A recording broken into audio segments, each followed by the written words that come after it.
बिस्मिल्लाहिर्रहमानिर्रहीम। अस्सलाम वालेकुम व्यूअर्स, मैं हूँ शेफ़ सारा और आज मैं आपके लिए मौसम थोड़ा सा सर्द हो चुका हुआ है।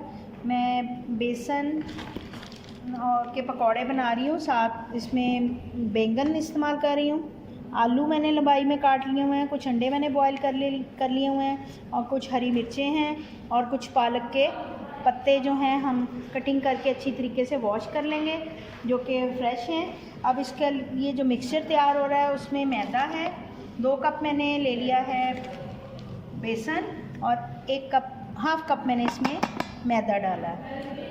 अब इसमें जो मसाले जाएंगे उसमें पिसा धनिया है, कुटी मिर्च है थोड़ी सी और थोड़ी सी सुरख मिर्च है और नमक है, इसमें पिसा गरम मसाला है, थोड़ा सा अजवाइन का पाउडर है जो कि बिल्कुल 2 पिंच है और इसमें लहसुन अदरक का पेस्ट जाएगा थोड़ा सा। इसके अलावा इसमें थोड़ा सा सोडा जाएगा। अब ये तमाम अज्जा मैं मिक्स करूँगी। सोडा इसमें मैं अभी डालती हूँ, तो ये मिक्स करके फिर मैं इनको फ्राई करूँगी। मैं अभी आपसे दोबारा मिलती हूँ इसको मिक्स करने के बाद। 1/4 टीस्पून के करीब मैं सोडा डाल रही हूँ, जो कि इन पकौड़ों के लिए बहुत फुलाएगा इनको और मज़े के ये क्रिस्पी तैयार होंगे। तो ये देखें मिक्सचर जो है मैं मिक्स कर रही हूँ अभी। ये थोड़ा सा पानी और डलेगा, 1 से 2 टेबलस्पून, जिससे ये थोड़ा सा नरम हो जाएगा। साबुत धनिया थोड़ा सा शामिल कर रही हूँ, इससे बड़ी अच्छी खुशबू आएगी करके फिर मैं आपको दिखाती हूँ। मेथी डाली है, साबुत धनिया डाला है और हरी मिर्च 1 चॉप करके डाली है ताकि इसका फ्लेवर और अच्छा आ जाए। तो पालक को आपने थोड़ी देर पानी में, ठंडे पानी में भिगो के रखना है ताकि वो जो कड़क हो जाए थोड़ी सी, वरना वो ढीली पड़ जाएगी। तो ये अभी मैं तल के फिर मैं आपको दिखाती हूँ। ये मैं मिक्सचर में डिप करती जाऊँगी और पहले इसमें चम्मच नहीं हम मारेंगे, साथ साथ डालते जाएंगे और थोड़ी देर बाद ये क्रिस्पी हो जाएंगे। मैं 2 से 3 मैं आपको ये तल के दिखा देती हूँ। आलू मैंने बड़े साइज़ के कटिंग किए हुए हैं।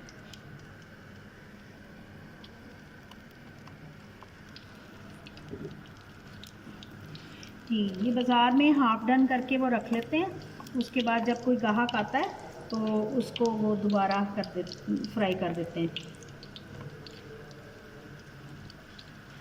जी, आप इसको फिंगर कटिंग में भी काट सकते हैं आलूओं को, तो जैसे आपको अच्छे लगें। अब मैंने बॉईल किए हैं, आप पूरा अंडा भी फ्राई कर सकते हैं और अंडों को मैंने लंबाई के रुख कटिंग कर लिया हुआ है। तो अब ये अंडे को बहुत ध्यान से, ताकि इसकी जर्दी जो है वो बीच में ना घुले, तो सही तरीके से इसको कोटिंग करके फिर डालिएगा, क्योंकि अंडा जो है ना स्लिपरी होता है। इसको वैसे हम थोड़ा सा ना कॉर्नफ्लोर लगा के थोड़ा सा इसकी बेस बना लेते हैं, फिर उसके बाद इसको डालते हैं। मैं अभी इसको कॉर्नफ्लोर लगाती हूँ, फिर इसको मैं डालती हूँ। मैंने फुल पत्ता ले लिया हुआ है और इसको मैं अच्छे तरीके से कोटिंग करके और ये इसमें डालूँगी। ये डिफरेंट स्टाइल्स की चीज़ें हैं और इसमें मिर्चें भी मैं डालूँगी।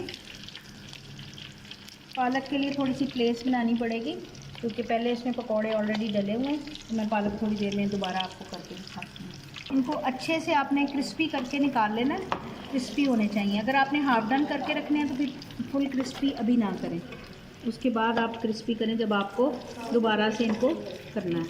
तो अभी ये क्रिस्पी हो रहे हैं, इनमें कच्चे नहीं होने चाहिए, क्योंकि ये वेजिटेबल बहुत बारीक नहीं कटी हुई, थोड़ी सी मोटी हैं। तो ये पालक का पत्ता भी तकरीबन तैयार हो चुका हुआ है, क्रिस्पी हो चुका हुआ है। और इसके बाद मैं बाकी के भी तल के फिर आपको प्लेटर बना के सेट करके दिखाती हूँ। इतना बड़ा पत्ता है, तो इसको मैं अच्छे तरीके से लगा के बीच में डालूँगी। इसके अलावा ये हरी मिर्चें हैं, इनको मैंने हल्का सा कट्स लगा लिया हुआ है और इनको भी अच्छे तरीके से कोटिंग करके मैं डाल रही हूँ। कुछ लोग मिर्चों को बहुत पसंद करते हैं, तो उनके लिए ये मैं मिर्चें भी डाल रही हूँ। और अंडों को मैंने कॉर्नफ्लोर लगा लिया हुआ है।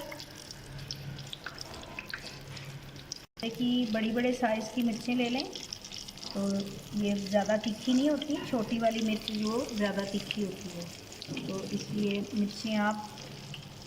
अब ये अंडों को मैंने हल्का सा कॉर्नफ्लोर लगा के इसको बाइंड कर लिया हुआ है। अब उसके बाद मैं इसमें अंडा शामिल कर रही हूँ। अंडे आप फुल भी कर सकते हैं और हाफ़ भी कर सकते हैं, जैसे आपको अच्छे लगे। फ्रेंड स्टाइल के पकोड़े तैयार हैं, तो आप इनको लाजमी ट्राई कीजिएगा, क्योंकि मौसम काफ़ी चेंज हो चुका हुआ है। ये मिर्च का है, ये आलू का है, ये बैंगन का है, ये पालक का है, और इसमें आप अंडे के मैं 1-2 शामिल करूँगी। ये बहुत मज़े के लगते हैं, तो उम्मीद है कि ये रेसिपी आपको बहुत अच्छी लगेगी। आप लाजमी इसको बनाएंगे और मुझे अपनी दुआओं में याद रखेंगे। मिलते हैं अगली रेसिपी के साथ। अल्लाह हाफ़िज़।